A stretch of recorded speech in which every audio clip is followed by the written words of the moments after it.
Ladies, thanks so much for joining me. We're going to start this lesson today. Our learning goal for the lesson is to be able to explain how the novel Frankenstein resolves itself within the world of upheaval that is Shelley's context.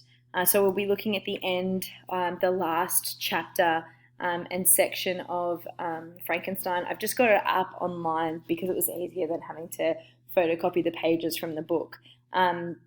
So if you just find the pages, the beginning of the final chapter and section, we see that the narrator here is Frankenstein, but that interchanges between Frankenstein and back to Walton when Frankenstein passes away, and then we hear Walton interact with the monster. And so we're just going to look at these final chapters, and we're just going to think about the terms of the rubric, particularly that one of resolution and how issues are resolved. And we'll also be looking at some of the other things. We're going to talk a bit about Gothic literature and how we see that within Shelley's work as an early piece of Gothic horror genre literature that arose out of that Romantic period. So we'll be looking at all of those things and just follow along as best you can.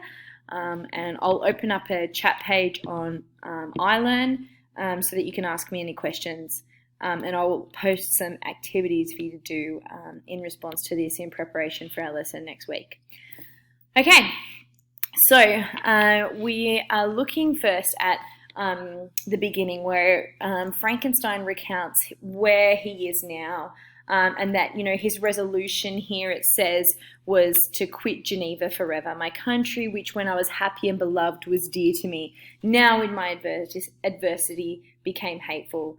Okay, that's a really interesting statement from Frankenstein because we know that his country, Geneva, and his domestic duty has never been enough to satisfy him and to give him comfort and solace and completion and fulfillment, and so he's always sought it in other ways and through his ambition, and so it's ironic then that he says that he was happy and beloved being true because he was beloved by all those in Geneva, but he was never content and happy within himself. Okay, he talks about the only thing that has kept him going during this time was his revenge, keeping him alive, which again mirrors the monster, that the monster is focused solely on revenge and that's something that he aspires to during the novel and during his experiences. And so now we see that being mirrored again in Frankenstein, that his is revenge. I just want to notice this bit, which when he quits Geneva and his plans unsettled, he wanders around many hours around the confines of the town, uncertain of the path that he should pursue. As night approached, I found myself at the entrance of the cemetery where William, Elizabeth, and my father reposed. I entered it and approached the tomb which marked their graves. Everything was silent except the leaves of the trees, which were gently agitated by the wind. The night was nearly dark, and the scene would have been solemn and affecting even to an uninterested observer. The spirits of the departed seemed to flit around and to cast a shadow which was felt but not seen around the head of the mourner. Just notice the way that Shelley writes that here is such an, it's a stereotypical scene now in a horror movie or, in Gothic literature, that visiting the gravesite, and that's picked up and appropriated that image.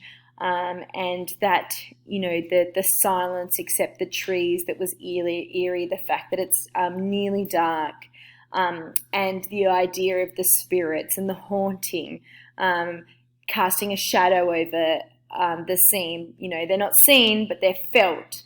And so this is really early Gothic writing and literature and exploring that idea of the dead and the unseen and that full extension of life and death and feeling and emotion. And so here, that's something that I just wanted to point out to you that Shelley is doing. And then, of course, Romantics always so concerned with the range of emotion here, the deep grief with which this scene had first excited quickly gave way to rage and despair. And so linking those emotions, what grief leads to, and that being his sole ambition now has changed from creating life to actually trying to destroy life and destroy the creation that he made and worked so hard to make. They were dead and I lived, their murderer also lived, and to destroy him I must drag out my weary existence. I knelt upon the grass and kissed the earth with quivering lips exclaimed, the sacred earth on which I kneel, by the shades that wander near me, by the deep and natural and eternal grief that I feel, I swear, and by thee, O night, the spirits that preside over thee, to pursue the demon who caused this misery until he or I shall perish in moral conflict. For this purpose I will preserve my life, to execute this dear revenge. Will I again behold the sun and tread green herbage of earth, which otherwise should vanish from my eyes forever. And I call on you, spirits of the dead, and on you, wandering ministers of vengeance, to aid and conduct me in my work. Let the cursed and hellish monster drink deep of agony. Let him feel the despair that now torments me. So we have to remember that, Frankenstein is the creator, and he has that but moment where he empathizes and sympathizes with the monster that he created. But here we see again how he is just so overcome by horror for his creation that he wants to curse him. Always, I want you to note the way that he refers to the monster as a hellish monster or as a demon. The demon and monster are never given a name by Frankenstein. Only the only name he's given is when the monster is pleading with Frankenstein to make a creature and says, that I should have been thy Adam, but instead I'm a fallen angel. And so notice how the monster is always referred to, and so he is, through that made. We're made to feel sympathy for him. One of the articles, and I'll post my notes on this article, spoke at length about the way that Shelley wants us to feel empathy and sympathy both for Frankenstein but also for the monster. And so we're in this state of constantly feeling for both of them, but never really working out which one is evil, which one we should feel more sympathy or empathy for, because both are ultimately flawed. And so that's an interesting point to remember as well. Okay, let's keep looking. I'm just going to move to the next page now. I might have to adjust the screen a little bit. There we go. Okay. He finds and comes across and hears the mockery and the laughter of what he believes is the monster. And he talks about how in that moment I should have been possessed by frenzy and have destroyed my miserable existence. But that vow was heard, and I was reserved for vengeance. The laughter die away when a well-known and a bored voice, apparently close to my ear, addressed me in an audible whisper. I am satisfied, miserable wretch. You have determined to live, and I am satisfied. That idea about the monster, and this is where the idea of who do we feel sympathy for and who is in the wrong, because both of them mirror one another. And the monster potentially audibly whispering, I am satisfied, miserable wretch, that you have determined to live and I am satisfied. That idea that both of them want the other to suffer. Both of them,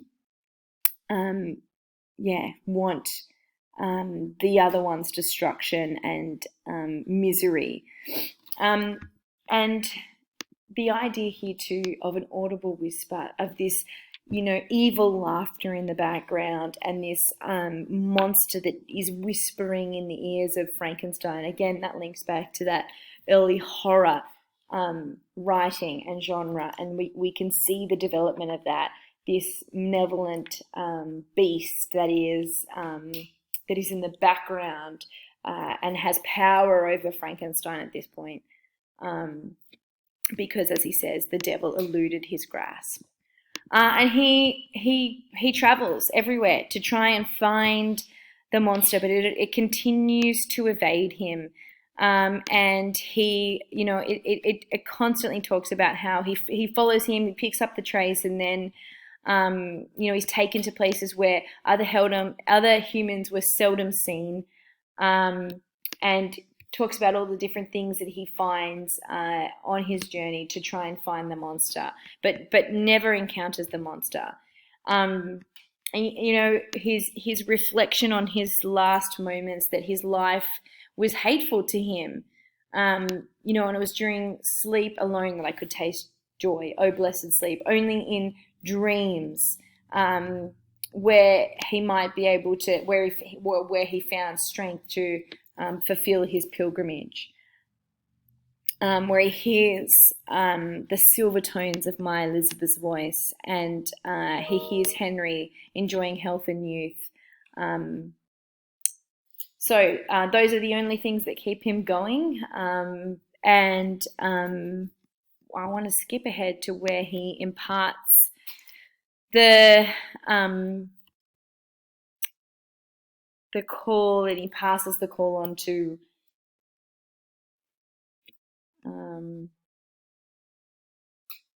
Walton. Okay, I'm going to stop here. I'm going to find where I need to be, and then I'll finish with Frankenstein wanting to pass on that ambition and that drive that he has, and that last call to duty, or what he feels as duty, to Walton, which ironically then means that if Walton were to fulfill that, to go after the monster, that he would be neglecting his domestic duty, which just proves to us that possibly Frankenstein has learnt nothing, and that still it is only ambition that drives him, just a different type of ambition in this space. But we will look at how Walton, in the end, has to go back to his domestic duty, and I'll talk about that in the next little video clip in a moment. Okay, thanks for joining me, ladies.